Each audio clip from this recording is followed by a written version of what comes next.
Hello, everyone. Welcome to the 62nd New York Film Festival. I'm Devika Girish. I'm the editor of Film Comment, and I program the talk section of the New York Film Festival with my colleague, Madeline Whittle. Hey. And we're very thrilled to have you all join us for the second talk of the festival and one of the talks we've been most excited about.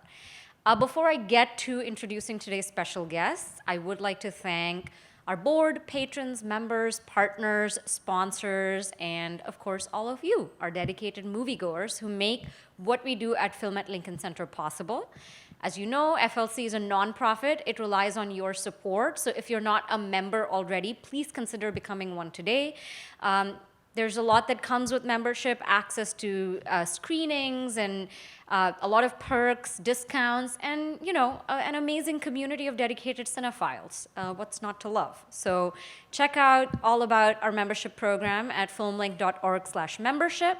While you're online, follow us on X, Instagram, and also follow our newsletter where there'll be updates posted about added screenings and tickets and giveaways and all of that fun stuff at the New York Film Festival.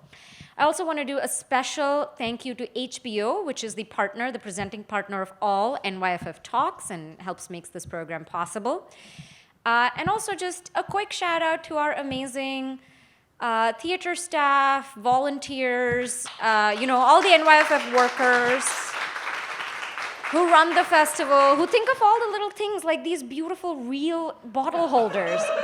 I'm obsessed. Coming to today's talk, this is part of our roundtable series of talks where we bring together different filmmakers, artists, as well as other commentators from film culture together to ponder, to reflect on certain themes and trends that we trace across the NYFF lineup. And this year, there were three filmmakers who really stood out to us and seemed sort of connected. They were Neo Sora, the director of Happyend, who's right here. Yeo Siew Hua, the director of Stranger Eyes. And Trung Minh Key, the director of Vietnam, who unfortunately is not here because his flight got delayed. But we will still clap for him in spirit, yes. All three of them, their films are playing for the first time. They're in the NYFF Main Slate for the first time. They are, newer emerging directors, as we like to say, but who already feel like they have the confidence and the sort of command of auteurs. Each of their films represents Asia and their particular part of Asia in really exciting new ways. And also, all three have a really sharp, politically adventurous, as well as formally audacious approach to filmmaking. So it seemed like a no-brainer to bring them together. Again, Key is not here, but we will assume he is in spirit. And I'm really thrilled that to moderate today's conversation, we have Kevin Lozano with us. He is the associate literary editor at The Nation, a fantastic writer. And I know that he has a lot of interesting things to say about the two films, including the role of DJing in them, if you've seen the movies. So, without further ado, let me invite on stage Neo, Siew Hua, and Kevin. The middle one, yeah. Thank you.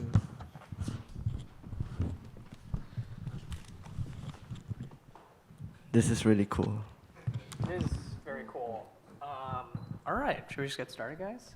Sure. Well, maybe we should start with the question that Devika teed up for us, but I want to talk about DJing in your movies. I think your films have the best scenes of live DJing that I've seen in contemporary films in some time. It's not hackneyed, they're funny, but also heartfelt. In Stranger Eyes, there is this amazing scene of a live stream DJ set with like lots of props, but it also is like one of the ways in which the movie engages with voyeurism, and then DJing in Happyend is kind of integral to the kind of community of the teenagers in the high school. So wondering if you guys could talk about music and also electronic music at the start of this. Actually, I have a question. Did your actor already know how to DJ, or? No. She didn't know how to DJ, although she was very interested to know. So it was kind of the perfect moment for her to learn. I mean, she didn't have to compose the whole thing, so she had to act like she knew. But I think she had a lot of DJ friends and stuff like this. So, I mean, this element of having electronic DJ music, it's I don't know, something to do with what's going on in the youth culture, especially around myself and the community I'm around. Yeah, it's the technologies and everything that has been making it possible, and a lot of people are taking on to doing it their own, right? And having a platform. But I think ultimately it was more about like, how do we have a voice, right? How do we find our own platform? And in my film, the character of the younger girl, she DJs, and because in a way, that is her voice, right? And if you've seen the film, there is a sort of a voyeur who's looking at her from across the window, and then onto the screen. So for me, it was kind of like interesting that this older guy who's sort of stalking her turned from a voyeur into a viewer in a matter of 10 seconds, right? So that's, for me, playing around with, if you've seen the film, it has this kind of idea about seeing and being seen, and what sort of makes a voyeur, but at the same time, aren't in a way we all are in that way, again, through our social media. So yeah, the DJ element became for me what's that platform that she is on, that she's trying to find a voice for herself. Yeah. I mean, there's a bunch of DJs in my film. The main one is obviously the first cameo by this DJ, Yosuke Yukimatsu, who is, I personally think he's one of the best DJs, alive, probably, maybe ever. He's I've been a huge fan of his for such a long time. I was watching him on YouTube and stuff like that, and then in Japan, I had the opportunity to go see one of his live shows. And I'm pretty shy, so I don't really go up to people that often, but my really outgoing friend kind of started talking to him and introduced me and stuff like that, and then we started to get along. Turns out he's a huge cinephile too. And after that point, in Japan, in Tokyo, whenever I would go see a Eric Romer film or a Ho Xiaoshan film or something, he would kind of always be there in the audience.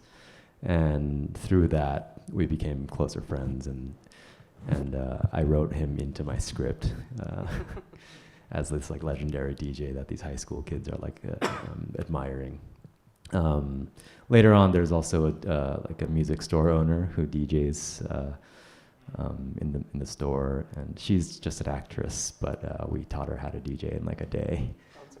Yeah. She looks really good, DJ. Yeah, she did a great job. And then obviously the two boys who DJ in their kind of music research club. They didn't know how to DJ before, but we kind of sent them through a great lesson. And fortunately, our AD is really into club culture, and he knows kind of how to DJ a little bit too, so he kind of taught them. And so yeah, I guess that's how it appears in the film. But for me personally, I love techno music. I love the sound of the subwoofer, and because the film has so much to do with rumbling and earthquakes, it kind of seemed to make a lot of sense to combine that with these rumbling sounds of techno. Mm-hmm. Actually, now that you mentioned Ho Xiaoxian, wasn't Millennium Mambo full of Yeah. DJ too? Yeah, It's totally. it's just part of a tradition. I think so, yeah, Asian cinema. It's like maybe in Asian cinema, like the kind of like underground DJ, it's actually tapped a little bit more into the underground, to the subversive. Maybe in the West is DJ is just DJ, whereas maybe where we come from, the DJ scene is it's not as sort of mainstream, or at least the kind of DJs that we've been looking at. Yeah, it's tapped into something else that is in the underground, and maybe that's something interesting. Something I was responding to in kind of thinking about the club sequences in my film was the lack of good club sequences in Japanese cinema. And I don't want to hate on any other movies, but I have, in all the kind of contemporary Japanese cinema that I've watched, I have yet to come across a club scene that I've been really convinced by, and given me the feeling of like the clubs that I go to and I like. And so it was really important for me to like make sure that the club scene in the film like really felt like something that I would want to go to, and enjoy. So hopefully we achieve that. I wanted to start with like the active listening because it seems less immediate in your films, which is all about being watched. So in effect, because the movies are all about surveillance, at least when I was watching them, I thought a lot about kind of the oral qualities and like what you could listen to rather than look at. So I was wondering if you guys could talk about that sort of shared theme of surveillance in your films. You approach them with similar political valences. There's considerations of class and race and the way in like which all of that is mediated by being watched all the time. So I was wondering if you guys could sort of talk about, that central component of both films. I feel like crucially the surveillance in Happyend doesn't have a person watching it, but it's a computer. And it's like an AI system, kind of a fictional, but definitely real AI system that just arbitrarily or seemingly arbitrarily categorizes certain actions as like worthy of demerit. So I feel like that is actually kind of a key difference between Stranger Eyes and Happyend, because I think what's most important about Stranger Eyes is that there is somebody who's actually watching the feed. And it's the act of observing and being observed, like the scene, and observing that really kind of seems to be the key and the crux of your film. But I think the kind of premise of having surveillance and how that affects these characters as like a omnipotent sort of viewer that creates this power dynamic between the like state or authority and the people being observed, where it forces the observed to have to control themselves and police themselves, even without having like a hand of authority actually doing the punishing, which is clearly like shows very well in Stranger Eyes as well. But I don't know if you want to respond to that. I mean, in Stranger Eyes, the film is very much about surveillance. I mean, and how should I put it? But in a way, that's also the device. That's the device or the framing of it. But I mean, what I also really wanted to explore through surveillance is really the sort of the act of seeing and being seen.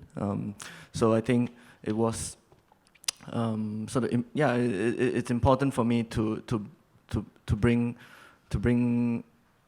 out that level over and beyond the complications of or the power relations of surveillance, which is also very important. It's I mean, living in Singapore, that's the situation, right? Like you live in this state of surveillance so much that it is absolutely internalized, right? So whether you pretend to forget it or you forget it momentarily, but at some back of your head, it's there. So, and maybe that's when it gets the scariest. It's like you no longer remember, but that you actually are thinking about it.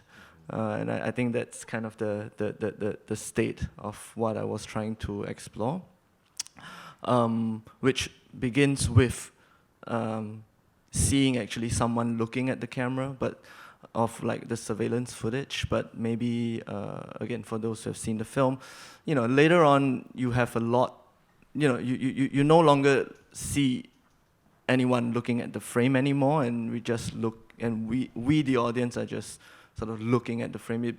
It also becomes something like an omnipresent or ubiquitous kind of situation, except that by that point, on some level, the audience is also the one doing this kind of omnipresent watching throughout the film. So I guess that is the sort of device that I was working with.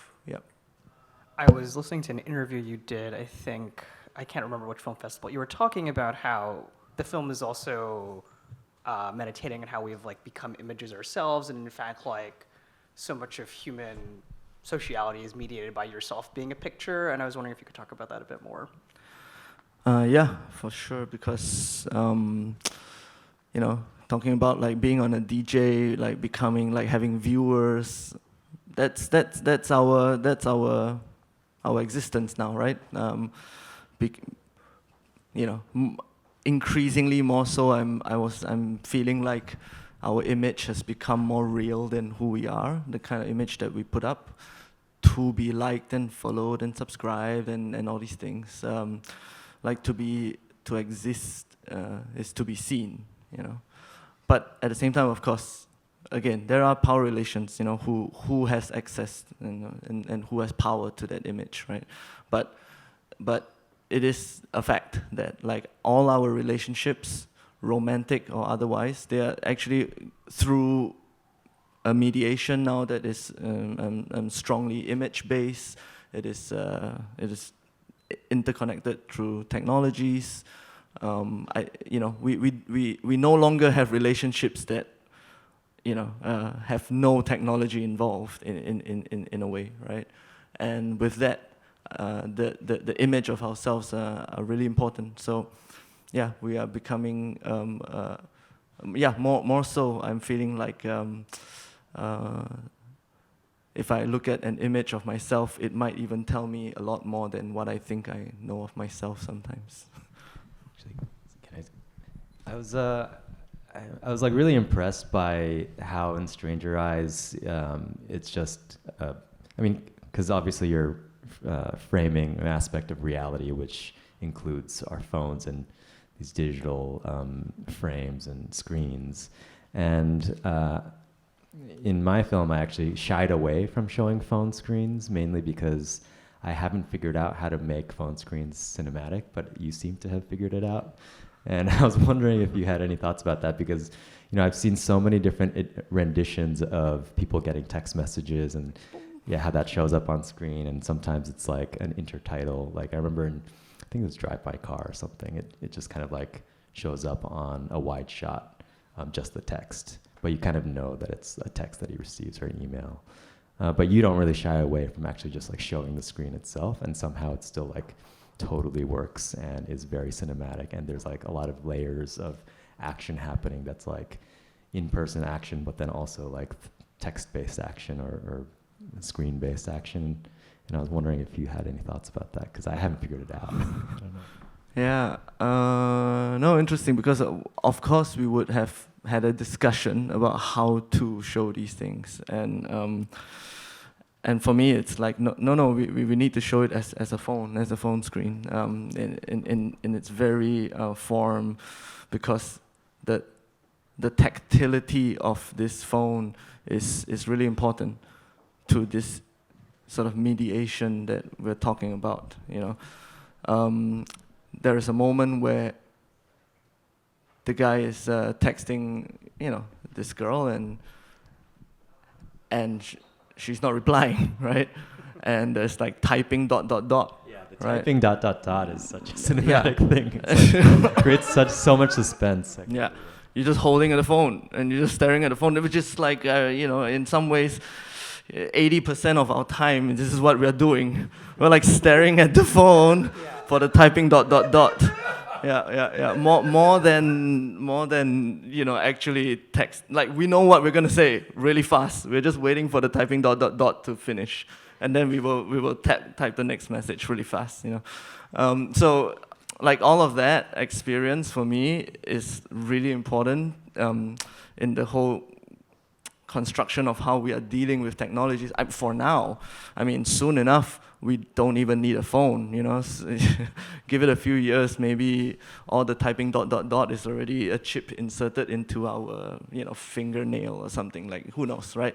But, for now, the screen mediation and the tactility of what is already no longer buttons, really important, yeah. And so we decided, no, we're gonna shoot it as it is. After all, so you have text, and now the text is visual, and at the same time, someone else is talking, and that's how kids are, having dinners now, right? Like they have like 3 screens, and talking to their parents at the same time.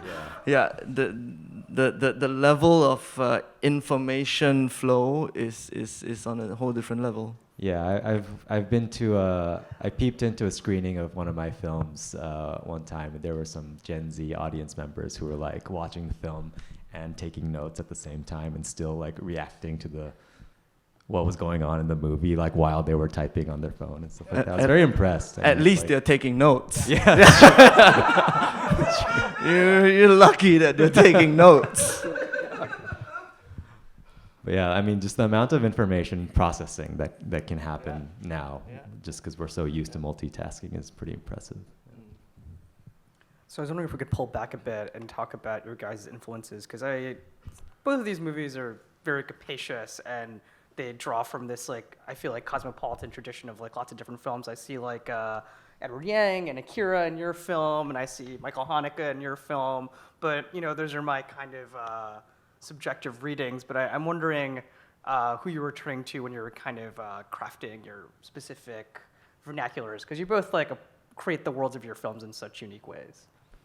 Yeah, for me, it's maybe it wears it on its sleeve a little too much, but I love Edward Yang so much, and I think he's sort of achieved just kind of like a film language of how to frame urban environments in a way that I feel like nobody else has. And when my cinematographer and I were just thinking about how to shoot it, we were always just being like, all right, Uncle Yang, like, what would you do?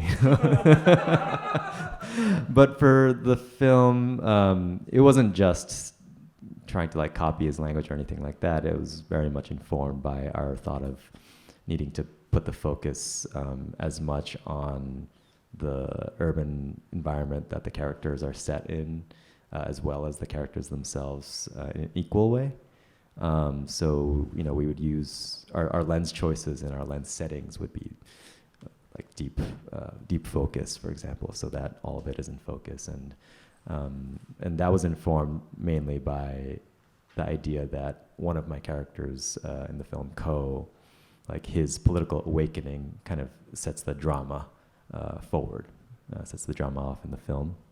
And so in order to depict that political awakening, we needed to depict society that influences that awakening. And so that's kind of the reasoning behind shooting it the way we did. But you're right, Edward Yang I love very much, of course. Who doesn't? Yeah, if you've seen Edward Yang's film, it's in your psyche somehow, right? And I would say the same, that like, you pointed out Haneke, and there is like an obvious homage to Rear Window in my film, right? And so for me, it's like I think I was saying this in the Q&A yesterday, that like I had an idea of this film, and then when I started pitching the film, I started to hear a lot of different people telling me, this film is like Cachet, or like David Lynch's what was it, Lost Highway, or because there's that video element. And I'm like, yeah, interesting. I haven't seen Haneke's film. I was like very embarrassed I haven't seen, but I was pretending like, yes, it is. It's exactly that. Yeah, now, can you give me the money to make it? Like, it's like a Haneke film. No, okay. So yeah, later on I went to see the film. So I went to do my homework. But yeah, so but what I got out of all of this for me was that of course, because cinema has such a long tradition of voyeuristic movies, about voyeurism and surveillance. It's like it's the constant obsession of cinema, right? And then I realized, no. I mean, what I'm doing is just adding to that conversation. Is in that very long tradition of seeing something either you're not, most of the time you're not supposed to, and sometimes you can't unsee it, right? And maybe that's the bigger dilemma, you want to unsee something but you cannot, right? So it's definitely part of that tradition of films that I've been making. It's hard to say, because I don't think I threw my cinematographer or my collaborators here's a film that we need to copy it. I mean, it was just all the films that we have all seen, and then we try to come up with a language that is most consistent with the film that we are trying to create. And I think you were talking about using very sort of deep focus for your films. Meanwhile, for us, we were trying to narrow down the focus, because I think for us it was very important, the subjectivity of who is watching what, and we were playing around a lot, of course, with the lensing, the zoom lensings, and also the focus, which is a sort of a shallower focus rather than a deep focus. So in a way, we are doing both our films are on surveillance, but then at the same time we sort of sought our own visual language to go about it. No. Yeah, there's surveillance, of course, comes into play in a really strong way in Happyend. But I think, whereas I feel like your film very much starts with the idea of surveillance and then develops off of that, and kind of explores the nuance of seeing and unseeing and kind of wanting to be seen. Mine kind of takes more of a approach of surveillance as state control.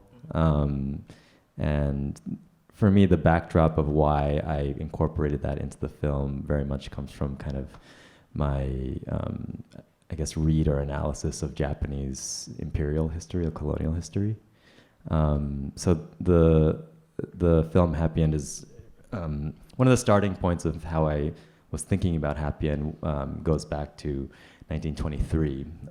There was a really big earthquake in Japan, and it resulted in the massacre of Zainichi Koreans, where about 6,000 or more people were killed by Japanese vigilantes, and that was spurred on by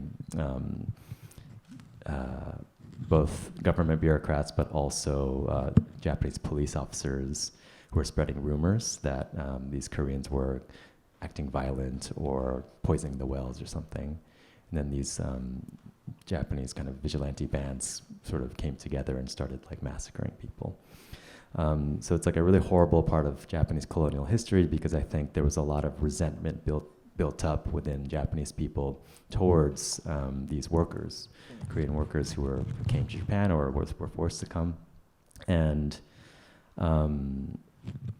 interestingly, so that, in 1945, when World War II ended and this Japanese kind of imperial era ended, the final law that the Japanese emperor imposed upon its citizens was the Foreigner Registration Act. And so these former kind of colonial subjects of Koreans and Chinese people and Manchurians had to all register as foreigners now.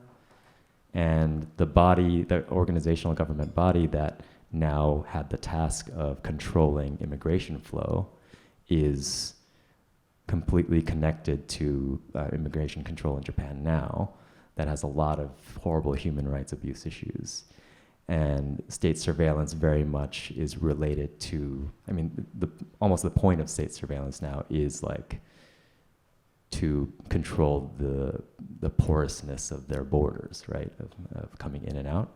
And so that's the extension of why I incorporated surveillance in my film, because thinking through the trajectory of that like kind of nation state as this maintaining of the border and how that relates to immigration control, and how that kind of categorizes people as foreigners or not foreigners. Like that was sort of what I was exploring through my use of surveillance in the film. So this event is called New Asian Auteurs, right? I think that's what it's called. I find the term auteur, it has a lot of baggage, but at least like when I think of it in a positive term, I think of like Serge Denis and people talking about the kind of revolutionary potential of film, or at least like the kind of director as a person who intervenes in like the kind of politics of the day. I think both of your films do that in really, really interesting ways. You're talking about borders and colonial history. Your film is concerning people who are completely paralyzed by the state and like don't know where to turn, therefore they start watching each other. So this is perhaps a broad question, but since we've already begun this kind of political discussion in your work, I was wondering if we could have a sort of larger discussion of, I don't know, your politics as directors and also where you see your work in that. It's a very broad question, obviously. Do you want to? I don't know. I mean, my previous film was also something to do with the conditions of the migrant workers in Singapore, and which is poor, and sort of the state of exploitation they're in, and I don't know. I mean, sometimes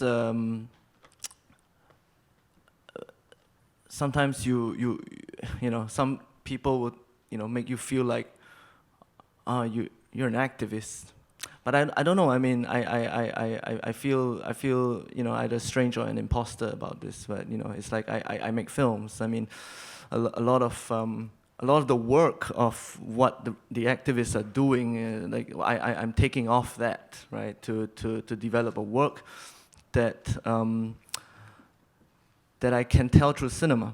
And for me, you know, the important groundwork of all the statistics, of all the like call to action and all of that has been done by very important blood and sweat people who are working on the ground about this. And for me, like, you know, as a filmmaker, I'm trying to use what I think is maybe an empathetical platform like cinema, and a very embodied empathetical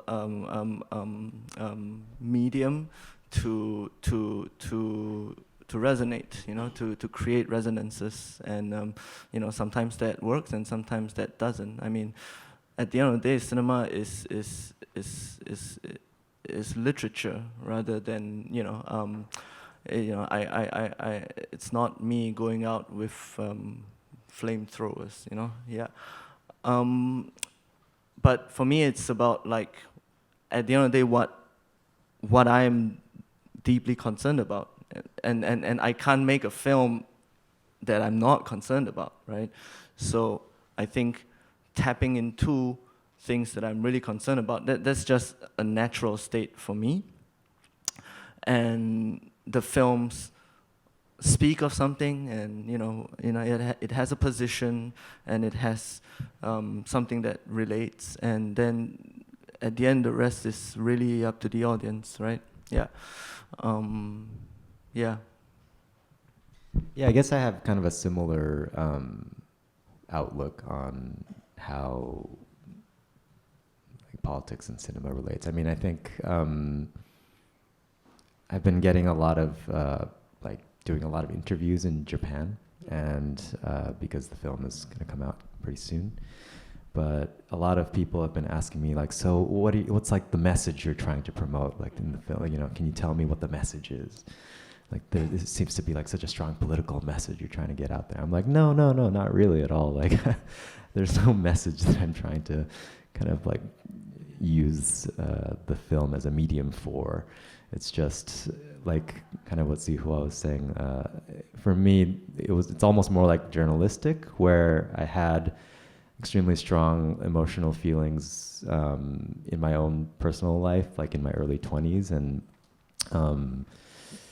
in a way I kind of want to remember those feelings, and so I think fiction is a pretty good way to also record these slightly more abstract, like ambivalent, like ambient emotions, and I also happen to be thinking a lot about politics as well. And so those kinds of things ultimately do make it into the film, but it's not as if I'm trying to like promote like, you know, communism or something like that, or like anarchism.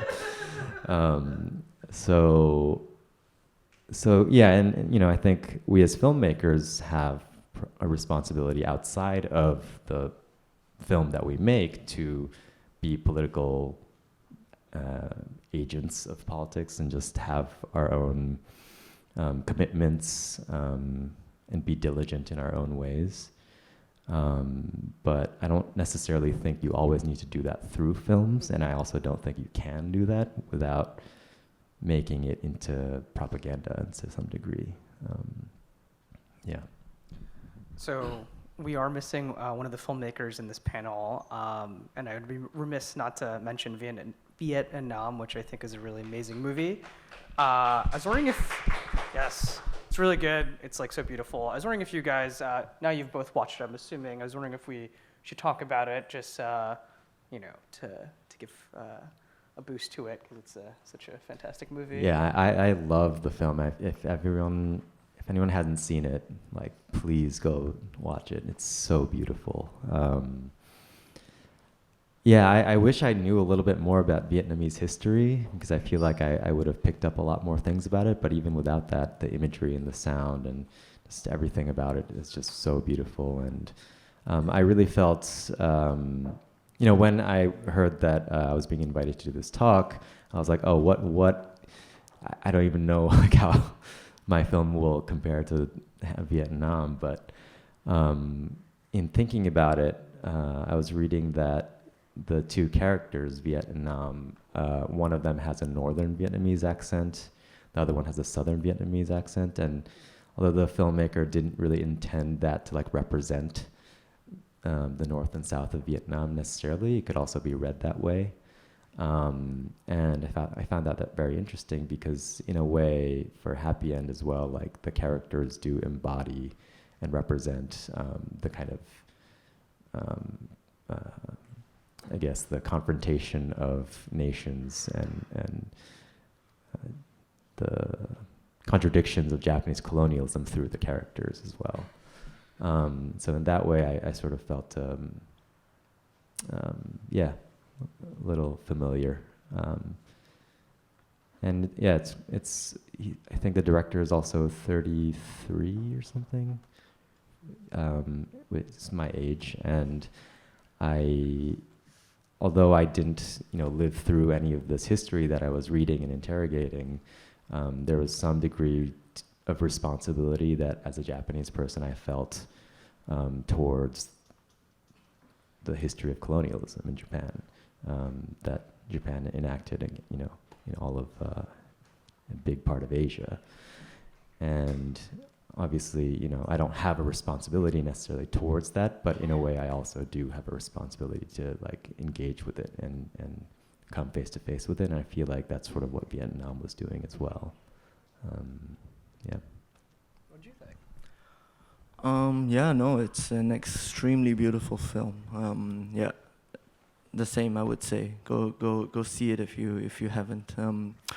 Yeah, and it's very fraught, kind of like tender, exploration into trauma, like a national trauma that is also like superimposed onto the trauma of it's almost like an intergenerational trauma of the family, and also of the relationship between the two coal miners, and it's really tender, and it's very powerful in that way. And I mean, maybe coming from Southeast Asia myself, there is it sort of runs through our regional history in that way. This trauma, these kind of nation building years, right? That I think a lot of us, Southeast Asia and in the larger Asia, we've been grappling with these traumas. I mean, I say traumas because it is a historical scarring that has happened, before, right? And the kind of repercussions that it just comes back again and again in our cinema that we see in the filmmakers of my generation, right? And also before, but maybe the filmmakers from the generation before mine, they were some of them were like in the heat of it, right? They were in pure physical danger. Some of them were, so their filmmaking, it's that there's blood, it is life-threatening on many levels, right? While maybe my generation now, we are trying to, we're rediscovering, we're rehistoricizing, we're trying to reconcile and try to understand what has come to pass and how we are the way we are because of what happened. So I think, maybe seen through a generation of the filmmakers and again of that region talking about the trauma. It's something. It's a not ongoing, but it's a sort of a transcendental theme across many of us that I see. Trauma and Key. Being a case in point. So I think we're going to open it up to the audience. All right. We need to wait for a mic. Actually, what do we have to do? Is there a mic? Mic over there, come down. Okay. Thank you. I could hand this to you, but the cord's too short. Oh, there. It's fine. Oh, I see what you mean, yeah. Yeah. Very good, thank you. Is it on? Hello? Okay, well, I'm not sure if it's on or not. I'm not sure either. But in any case, both of your films were interesting also in another regard, besides surveillance and all this and that, is the level of alienation that each film has a key or several key characters that feel particularly alienated from their own society and alienated in some general way. And so I felt your films were a lot about alienation. I've seen both of them, and I think they both deal with a subject in very different but complementary ways. So I thought maybe you could comment on that idea of how you addressed alienation, especially there's all these changes in Japan with alienation, and individuals within that society, works, there's a pressure to fit in and all this and that, and then this guy is definitely not conforming.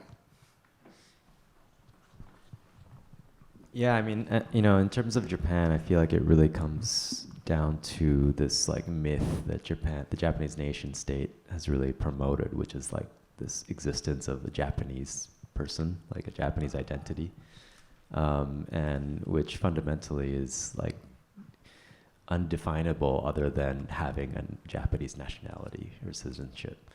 And one of the reasons why I wanted to portray a very diverse Japan is because that is a Japan that I see on a daily basis, but you don't really see in the media that much, I think.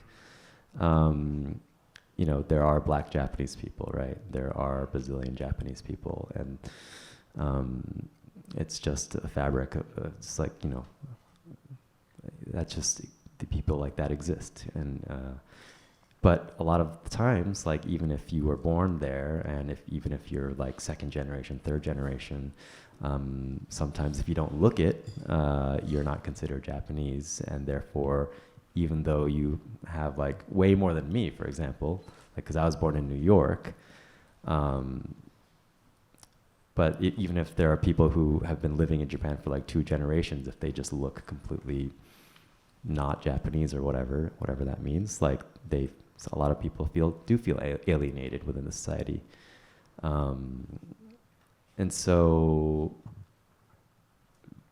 yeah, I don't know how to respond to that, I guess, but other than saying that. Well, you clearly showed their feelings of alienation. Yeah, and to show it in a really like normal way, I suppose, like without calling too much attention to it, that was kind of important to me. But it's an observation, right? That like we see a lot of Asian films, and alienation and like loneliness and alienation is very much part of like running through across, right? It's like some kind of bloodline that sort of runs across it, and it's interesting to think why. I mean, surely for us as filmmakers, we are saying that it's something that we felt of the character, so we wrote it in, you know. But at the same time, you know, we can also ask the question like why, you know. I mean, I know for a fact that in Asia, you know, there is probably where there's most laws against congregations of people. It's, you know, the organizing of people for, you know, collective action many times are illegal also, right? Like maybe there is something in place that is promoting the alienation of us, and that you know, the bizarre contradiction is also that like you know the famous thing that like, oh, Asians is a very collectivist or very communitarian kind of society. It's true. I mean, you know, on many levels it's true, but at the same time super alienated towards itself too. Again, I'm generalizing here, right? But I'm giving kind of like a broad stroke discussion about what I'm sort of seeing here. It's like in my film, I remember one of the funny comments. My film was edited by a French person, so he's a French editor, Jean-Christophe Bouzy, and he was asking, wait, so the mother of the couple, why is she so free? Why is she always in the house? You know? And then I'm saying, no, she lives there. And he's like, oh, wait, so he lives with the couple? And for me, this is interesting because I never even needed to ask myself that question. Like in Asia, we live with our parents and our parents' parents, and our, like, you know, we're like, our nucleus family consists of like 20 people, right? Yeah. And that for me was like a given, right? But I needed to explain to someone, you know, my French editor, that like, oh right, that's not how you know, that's not your situation. And so there is a disconnect, but for me it's a very interesting disconnect here, right? And how, like, even though, in fact, the more they are squeezed together in a small apartment, the more, you know, they don't have their own privacy.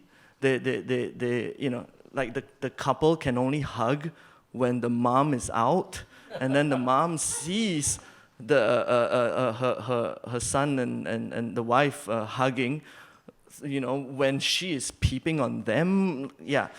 It's like, yeah, you don't have space for yourself. You become alienated even to yourself the more people you squeeze into it. This is really strange, but it's There's like a urban suburban or like urban rural divide about this too, because I mean I feel like the more like like for example Tokyo, like I barely know any of my neighbors, right? And like but whereas I think a lot of the times if you're in more of a rural area where you necessarily have to get to know like the grocer and like all these other people, like, or if you're a farmer and you kind of go and exchange your produce with other people's, like you do end up developing these networks and communities of people who like you don't necessarily agree with, but you kind of need to survive. Whereas in these like urban centers, you don't really need to talk to anybody to be able to live. You could just kind of like Uber Eats your, you know, way out of talking to people, and that's kind of the state of affairs. And I think that increases the like depth of alienation that exists in cities, especially.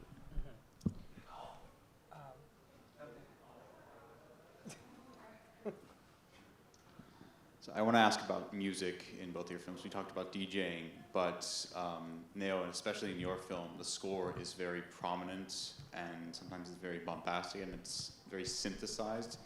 When I saw it, it immediately reminded me of Merry Christmas, Mr. Lawrence, which was, of course, composed by your father, Ryuichi Sakamoto. I'm wondering if his influence sort of wound its way into this film. I presume at the time you were also working on Opus, which was the film that featured him for the final time. And since I also want to be fair, I do want to ask Siew Hua about the Mando Pop song that was in Stranger Eyes. It was The grocery store scene, right? yeah, and then it sort of recurs at the end. So. I want to give credit to Leah Ouyang Rusli for the. I mean, Leah Ouyang Rusli is the composer of the film, and they are actually much more influenced by Joe Hisaishi, much more. And so, you know, in talking about the music of the, I mean, just to tell you a little bit about the process behind making the music, we really talked about the feeling, we wanted the perspective of the music to be as if it's Ko and Yuta, our age, like in our 30s, looking back at their youth. So to have that nostalgia and kind of retrospective quality to the music is something that we were really thinking about. But we also really agreed about loving just these huge melodies instead of having music or score that kind of blends its way into the sort of sonic atmosphere in an ambient way. We just wanted the music to just come in, you know. And for me, I really love the use of music in that way, almost as like chapter markers or shots that you come back to. It's almost like the music that you come back to for each chapter, which delineates the structure of the film. So yeah, more Joe Hisaishi. Right. So the music choice of Cai Qing, so the singer Cai Qing, and the song is called 不了情, which sort of loosely translates as eternal love. I don't know what's the final English translation for it, but something like endless love or eternal love. Endless love. Yeah. Right. So, I mean, this song, it's like, it really, you know, if you've heard Mando Pop, you would have heard this song. Like, yeah, it's kind of timeless and from a generation that continues to exist up to this day. And for me, you know, I grew up listening to a lot of old music like this, and I mean, for me, it was even already old when I was growing up, because I think, I forgot when it was first released, definitely sometime in the 80s, yeah. But it has a lasting power, and, you know, again, this really taps into maybe the psyche of people who know Mando Pop or Mandarin pop music, yeah. And I wanted a song that can kind of transcend this this generational gap, because why? I mean, there is the two characters in particularly to do with the song in the supermarket scene is to do with this this older voyeur, and this younger girl that he's stalking, and you know, in some ways they never really ever properly speak to each other. Their communications, as I was saying, is purely mediated, and so they're even serenading each other in that way, right? So she plays her DJ music, and he's on the receiving end of it. And later on in the supermarket, he plays her his song to her, sort of in reciprocation in that way, right? And it has to be a song that's coming out of his sort of playlist, you know, his music, right? So it is something of his time, you know.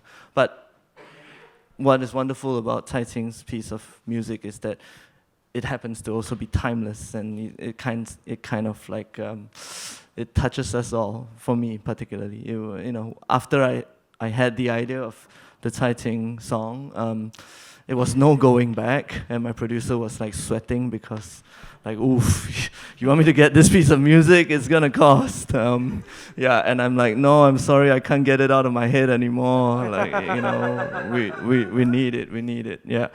Finally, we managed to get it, which was a real ordeal, because the music was not only the rights of the music was not only owned by one publisher. It was originally written for actually a movie, like a long time ago. So it was really complicated to get the final licensing, and we managed to get one that is of the original, the very old published, rather than the new remastered, nice sounding one. And I was like, great. You know, I wanted to play out of a speaker, you know, like the old one really touches me more, you know. So I think, yeah, we're just very blessed to have been able to get it at the end. Vietnam also has kind of a recurring pop song, right? I don't really know what it is, but does anyone know? I mean, it's also a great use of it.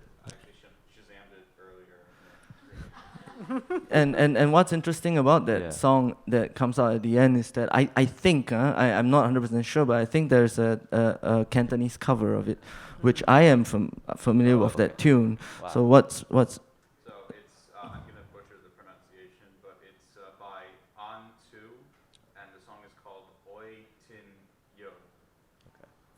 Yeah, I mean, I don't know the Vietnamese version, neither do I know which came first, but in some bizarre way, it really transcended, because it hit me on a level that, like, I know this song. Yeah.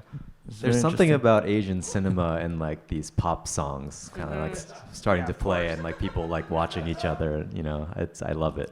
I always love it. It always works. So unfortunately, I don't think we have any time for more audience questions, but I want to thank our wonderful audience and Lincoln Center and the filmmakers here. Thank you so much for coming on a Monday afternoon. Thank you for coming and making the time. Yeah. Yeah. Enjoy the festival. Thank Yeah. you, everybody.